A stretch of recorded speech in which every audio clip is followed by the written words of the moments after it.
You feel it right now. That small resistance telling you to wait one more minute. A Roman teacher of philosophy told his students to walk toward that exact feeling every single morning, on purpose. A modern researcher in the Netherlands measured what happens in the body when you do, and the number is almost unbelievable. Musonius Rufus, the Stoic teacher who trained Epictetus, did not preach comfort. He taught that the body should be exposed to cold, to hunger, to hardship, deliberately before the day gave you any hardship to handle. Not as punishment, as training. He believed a person who never volunteers for discomfort has no strength left when discomfort volunteers itself.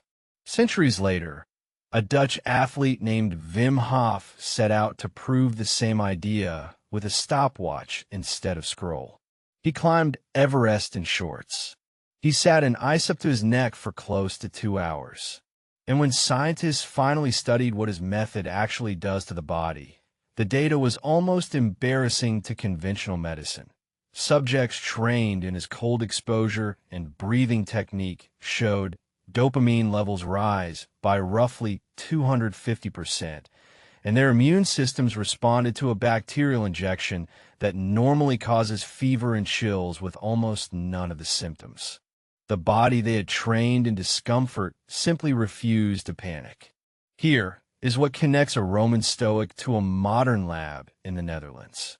Neither of them cared about being cold for its own sake. They cared about what the cold does to everything that comes after it.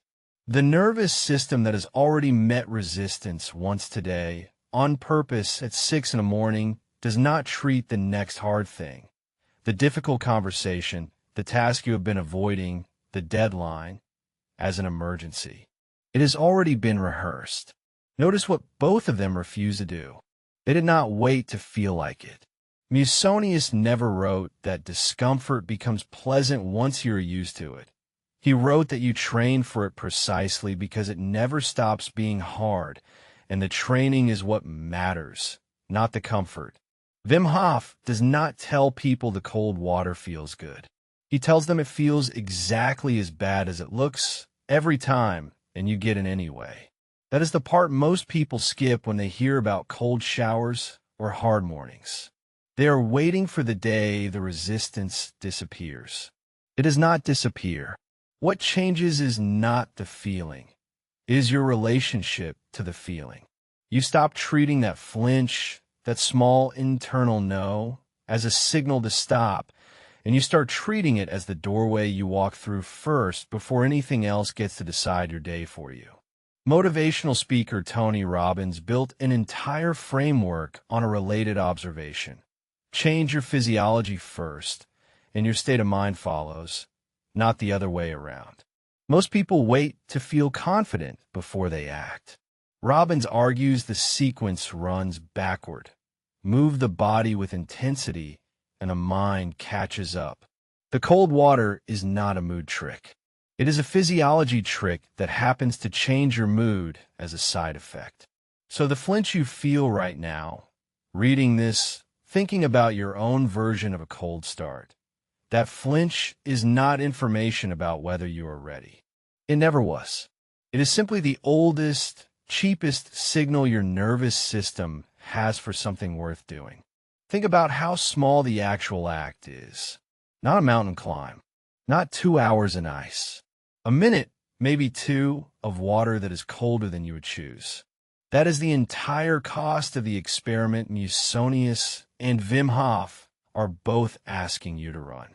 And the return is not a better mood for the morning. It is a nervous system that has already proven, today before anything else happened, that can meet something unpleasant on purpose and not fall apart. Compare that to the version of the morning most people default to. Snooze once. Check the phone before the feet hit the floor.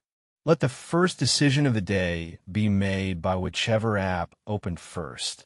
That morning is not neutral. It is the opposite training. It teaches the nervous system that the first move belongs to whatever is easiest. And by the time a genuinely hard decision shows up at 10 in the morning, There's been no practice at choosing the harder thing on purpose. The cold start is not really about temperature. It is about who makes the first move, you or the day. So ask yourself, honestly, what is the one thing today you have been waiting to feel ready for? Not the big life decision, the small one. The cold shower you keep meaning to try. The hard conversation you keep rescheduling. The workout you keep pushing to tomorrow because today does not feel like the right day. Musonius trained for discomfort he did not yet have, so he would be ready for the discomfort that eventually came anyway.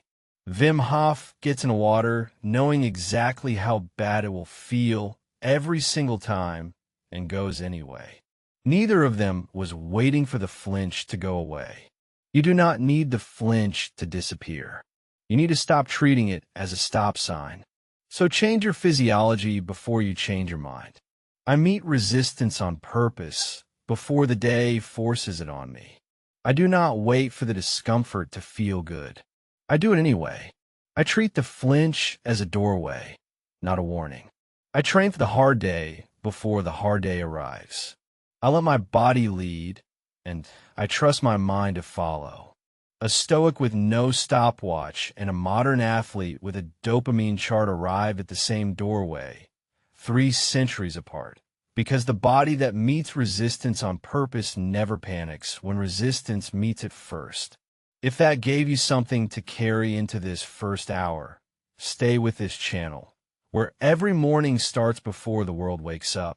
And before you go, what is the one small resistance you keep avoiding? Right when you know facing it would change your whole day. Write it below. I read each one. Begin disciplined.